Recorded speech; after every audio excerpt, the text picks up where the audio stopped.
सबको यथायोग्य नमन। मैं आपके सम्मुख आत्म परिचय भाग 401 लेकर उपस्थित हुआ हूं। इसमें दक्ष प्रजापति के द्वारा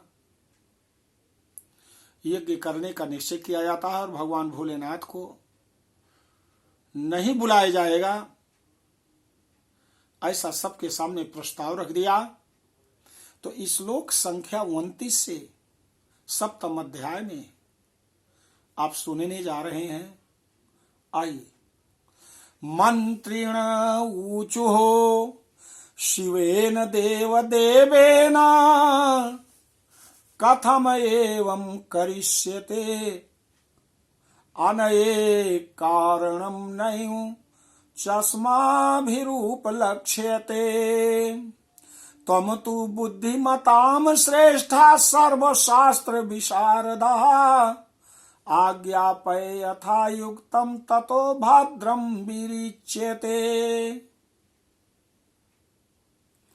आज्ञापय यथा युक्तं ततो भद्रं विरक्ष्यते। दक्षोवाच अहम यज्ञं करिष्यामि सर्वा आहूय देवताः विना शमशान संवासं शिवम भूतगणाधिपम् विष्णुं यज्ञेश्वरं देवं सर्वविघ्न निवारकम् मुखं संरक्षकत्वेन परिकल्पे प्रयत्नता एवं पुण्य क्रियारंभे कृते भूतपतिः शिवः कथमायास्यति पुरं पुण्य कर्मयुतं मम। श्री महादेव उवाच तथोक्तवति दक्षेतु भयात्ते मंत्रिणस्तदा भद्रम् एतन्महाराजत्येवमूचुः प्रजापतिम्। तथा प्रजापतिर्गत्वा क्षीरोदतटम् आश्रिता विष्णुं सम्प्रार्थयामास यज्ञरक्षणकारणात्। तथा प्रसन्नो भगवान् विष्णु परम पुरुषः मुख संरक्षणार्थाय।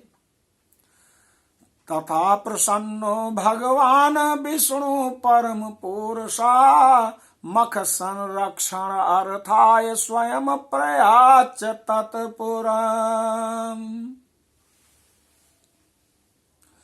मंत्रियों ने कहा, देवाधिदेव शिव ऐसा क्यों करेंगे?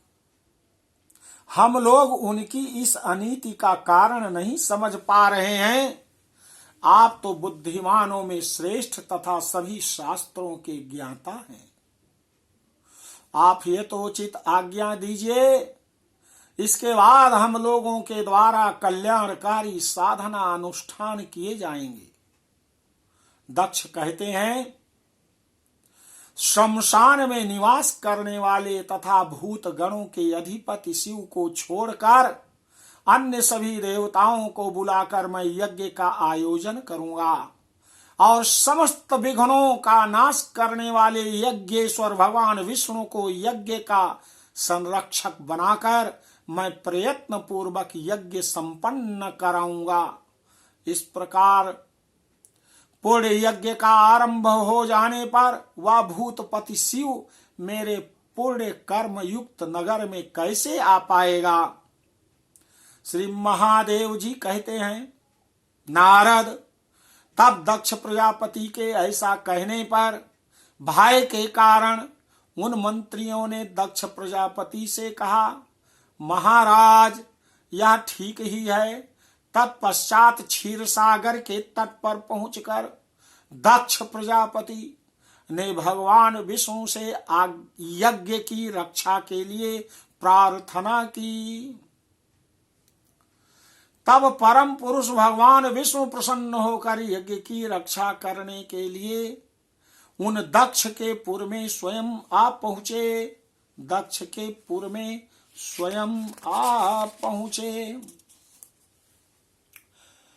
तत आहूतवान् दक्षो देवनिद्रा पुरोगमान् ब्रह्मणाम् अथ देवर्षीन् ब्रह्मर्षींश्च पुरोगमान् सेन्द्राण्यांश्च गन्धर्वान् पितॄन् दैत्यांश्च किन्नरान् अन्ध्रीश्च सर्वान् आहूय तस्मिन् यज्ञ महोत्सवे विद्वेश्वार्जिताः शम्भुस्तत्पत्नी च सती मुने सर्वास्तान् कथयामास मम यज्ञ महोत्सवे मया शिवस्तु नाहूता सती नापि शिवप्रिया अत्र ये नागमिष्यन्ति ये स्युर्भाग बहिष्कृताः नारायणस्तु भगवान् आदि परम पुरुषः रक्षार्थं मम यज्ञस्य स्वयमेव समागता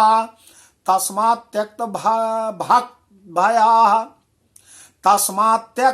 भयाः सर्वे समागच्छन्तु मन्मखे एवं तस्य वचः श्रुत्वा भीतायो सुरादयः शिवशून्याम् अपि साभामागता सर्व एव हि शिवशून्याम् अपि सभाम् आगता सर्व एव हि एवं तस्य वचः श्रुत्वा भीतायो सुरादयः विष्णुं समागतं श्रुत्वा यज्ञरक्षण तत्परं निर्भीता सकला आसन् देवाश्चान्ये अपि शङ्करात् आदित्य आद्याः सुताः सर्वा समानी विनाशतेम वस्त्रालंकार निचैस्तोषयामास सादरम् महादृशादृशं चक्रे अन्नानां संचयं मुने पयोदधि घृतादीनां महानद्या प्रकल्पिताः अथ अन्यद वस्तु यज्ञार्थं द्रव्यम तेषां तु संचयं रसानां सागर समम अन्येषां गिरिणा समम चक्रे प्रजापतिर्दक्षस्ततो यज्ञा प्रवर्तत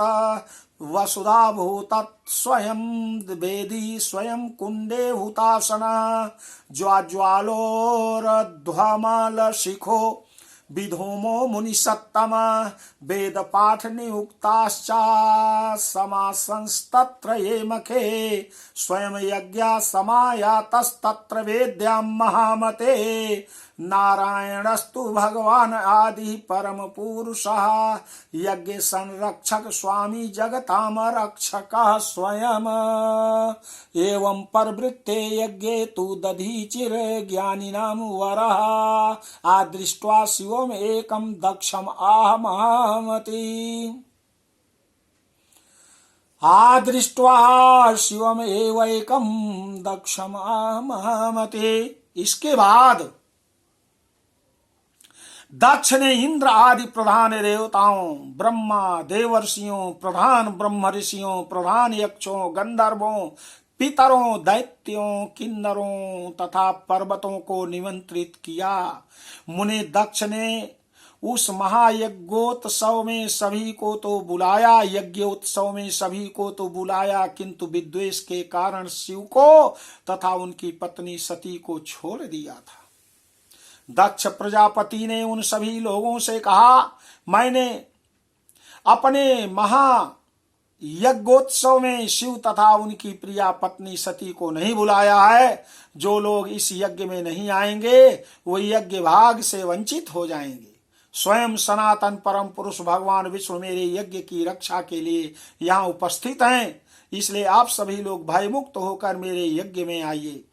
इस प्रकार उन दक्ष का वचन सुनकर भयभीत हुए देवता आदि सभी शिव विहीन होने पर भी उस यज्ञ सभा में आ गए। यज्ञ की रक्षा करने में तत्पर भगवान विष्णु को आया हुआ सुनकर सभी देवता तथा अन्य भी शिव कोप से भयभीत हो गए। दक्ष ने सती को छोड़कर अदिति आदि सभी पुत्रियों का आदर पूर्वक सम्मान पूर्वक बुलावा भेजा और उन्हें पुष्कल वस्त्र और आभूषणों से संतुष्ट किया। हे मुने, उन्होंने यज्ञ के निमित्त भगवान पर्वत के समान अन्नों का संचय किया एवं दूध दही घी आदि की बड़ी बड़ी नदियां बहारी। इस प्रकार प्रजापति दक्ष ने यज्ञ के लिए जो जो वस्तु तथा द्रव्य अपेक्षित थे उन सब का संचय कर डाला। उन्होंने रस सामग्रियों का सागर सदृश तथा अन्य पदार्थों का पर्वत के सदृश संचय कर दिया। उसके बाद यज्ञ आरंभ हुआ। मुनि श्रेष्ठ उस यज्ञ में स्वयं पृथ्वी वेदी बन गई और यज्ञ कुंड में ऊर्ध्व तथा निर्मल शिखा वाले धूम रहित अग्निदेव स्वयं ही प्रज्वलित हो गए। जो लोग उस यज्ञ में वेद पाठ के लिए नियुक्त किए गए थे वे सब के सब आसन पर विराजमान हो गए। महामते यज्ञ की रक्षा करने वालों के स्वामी जगत के रक्षक आदि परम पुरुष तथा यज्ञ स्वरूप साक्षात भगवान नारायण यज्ञ वेदी पर प्रतिष्ठित हो गए। इस प्रकार यज्ञ आरंभ हो जाने पर ज्ञानियों में श्रेष्ठ महामति दधीचि ने वहां एकमात्र शिव को न देखकर बहुत चिंतित हो गए। दक्ष से कहा। तो देवियों सज्जनों, आपने श्लोक संख्या 51 तक आपने सुना है। शेष अगले परिच्छेद में बोलो आदि शक्ति माता भगवती की जय।